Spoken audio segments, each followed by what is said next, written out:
Pour terminer cette nouvelle session de talk autour des lauréats de Carte Blanche étudiants, je vais maintenant inviter Jérémy Danon à me rejoindre. I will ask Jérémy Danon to join me to finish this new session of talks around Carte Blanche programme. Jérémy Danon, qui est français, qui vient de l'École nationale supérieure des beaux-arts, donc en France, à Paris, et qui donc, il y a pas mal de travaux déjà, d'expériences, de pratiques, mais qui présente ici principalement la série plein air, alors qui me touche ou me concerne particulièrement puisque Jérémy fait partie du dernier numéro de la revue The Eyes qui s'appelle Aftercare, que l'on vient de publier avec le concours de l'artiste curateur invité qui est Laïa Abril, et donc qui traite de cette question de la réparation. Et comme Jérémy va nous l'expliquer à travers ce travail avec d'anciens détenus, on est vraiment au cœur du sujet et de cette manière avec laquelle l'art, la création, l'image et la présence des artistes peut aider, accompagner des sujets ou des individus dans un temps de reconstruction ou de reconquête de leur existence. Mais je te laisse la parole, Jérémy, pour nous parler de ton travail. Bonjour. Je parle en français ou en anglais? C'est bon si on parle en français? English? English, okay. English is better. Okay. Hello, everyone. Like the three others laureats, I'm very lucky to be here, and I'm very happy to be next to them because I had the chance to meet them and their work, and yeah, it's a beautiful selection I think you made. So yeah, my name is Jeremy. In English, the project is named Open Air, which is the translation. It started by at some point I started by painting, and at some point I had nothing to paint anymore. So I went to work as a teacher. I taught painting in a psychiatric hospital, and then we made an exhibition there, and I got invited to different places and into prison, and I had friends incarcerated, so I went to see them, and so I started teaching painting, having a dialogue about it with people coming out of jail, and what is the first part of my job is always to tell a story, more than to look for a beautiful image or nice edit or setup. I'm trying to tell a story, and the story was there already. The story was that after being out of jail, those people, which they have, I don't know how you call this in English, casier judiciaire. They have a mark that says that they went to prison, and so nobody will hire them. And so in this world we live in, a capitalist world, how do you handle yourself when you don't have a job to pay for food, to pay for the rent, for anything? And because in prison you meet other people and you create relationships, you have great contacts. So you have no job, and you can do again the same thing you did. So all of them went to prison multiple times. They are what we call in French multirécidivistes.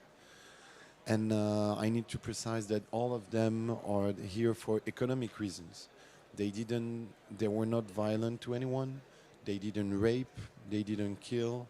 They didn't punch anyone. So you mean you choose them? I chose who I wanted to work with. Yes. And so doing that story, we made a film, which is now in the Musée d'Art Moderne de Paris, in the permanent collection, and in different places. And the thing was that after the movie, a lot of them told me, yeah, but we want to be part of the project. So I continued that project with other people still in prison, and we made that series together, but this time by showing the dispositif. because in the movie you can hear the voice being trapped inside a studio because I filmed everything in front of a green background so I can change the landscape. But this time with the picture, we had to show uh, how they were. So I'm just going to finish with this is that the idea is that in prison they found a way to escape, which was playing video games. I don't play myself, so I learned a lot about it. And playing video games, I asked them how and where they wanted to be represented. And so we found places that they like and that were intimate with inside the video games they played. Um, so it's in a way it's a multimedia project. So at the end, it's photographs, it's print, but it's also a movie. It's also a green background, and then you will put another landscape. So it's your approach as an artist is multimedia like this, and you said before you were painting. So that's really being an artist in a way. Yeah, one thing is for sure, I'm not a photographer. Uh,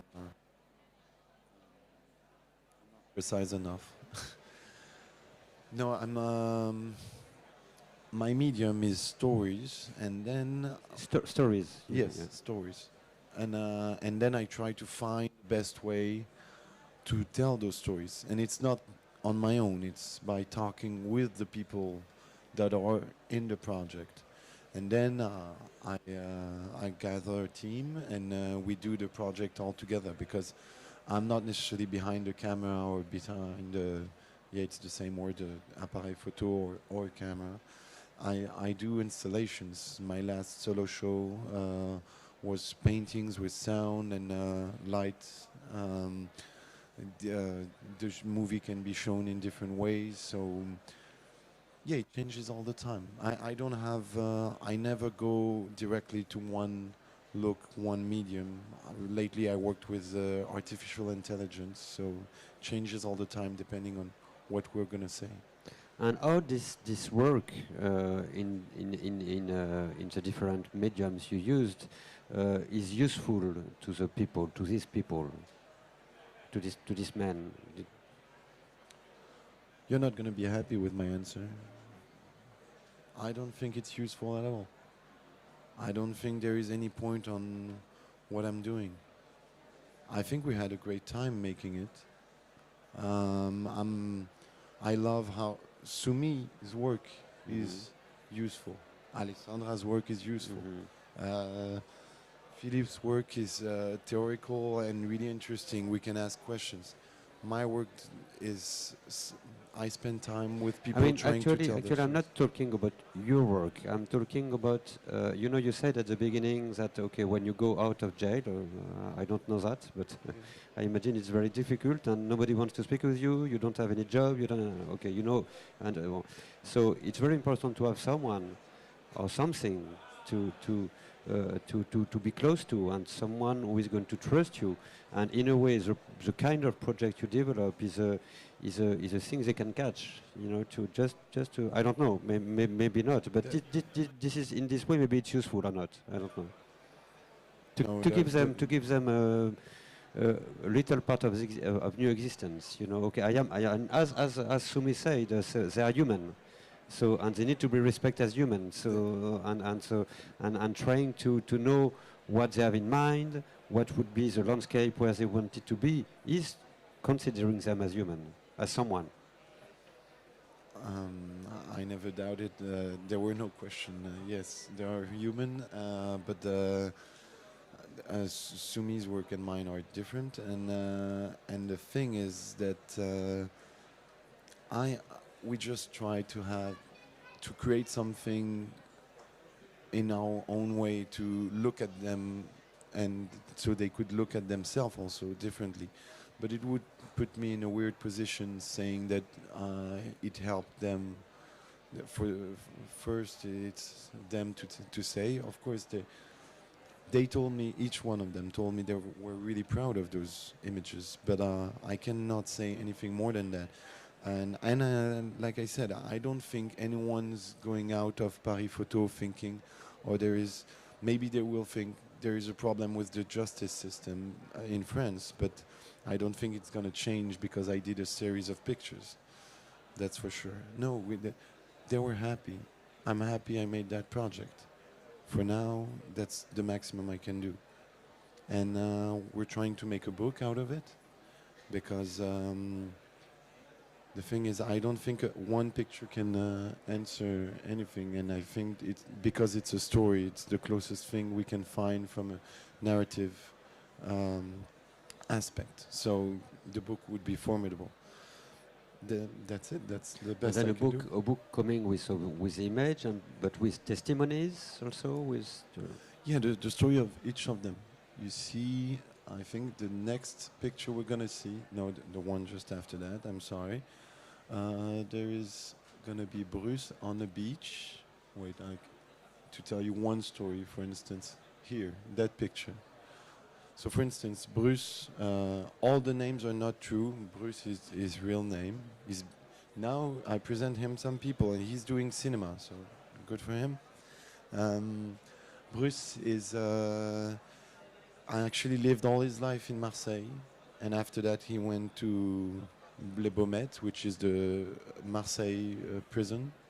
And when he went out, he was forbidden to be on that territory. So if he's controlled by the police there, he go directly to jail.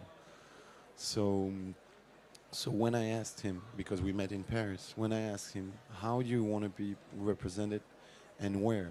He told me Marseille. And so we talked about the beach there. We played a video game named GTA, which is a video game where it's really hard to stay innocent.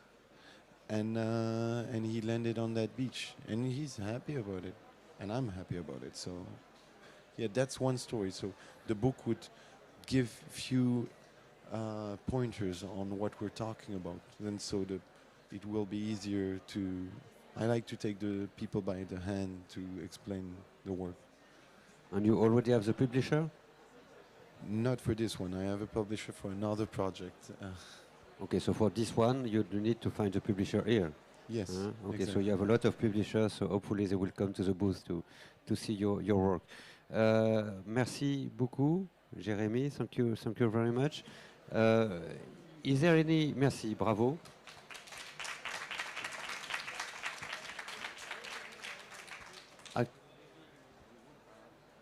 Maybe you would have any question for Jérémy or for Philippe or Alexandra or Sumi. If you have any question here, do not hesitate.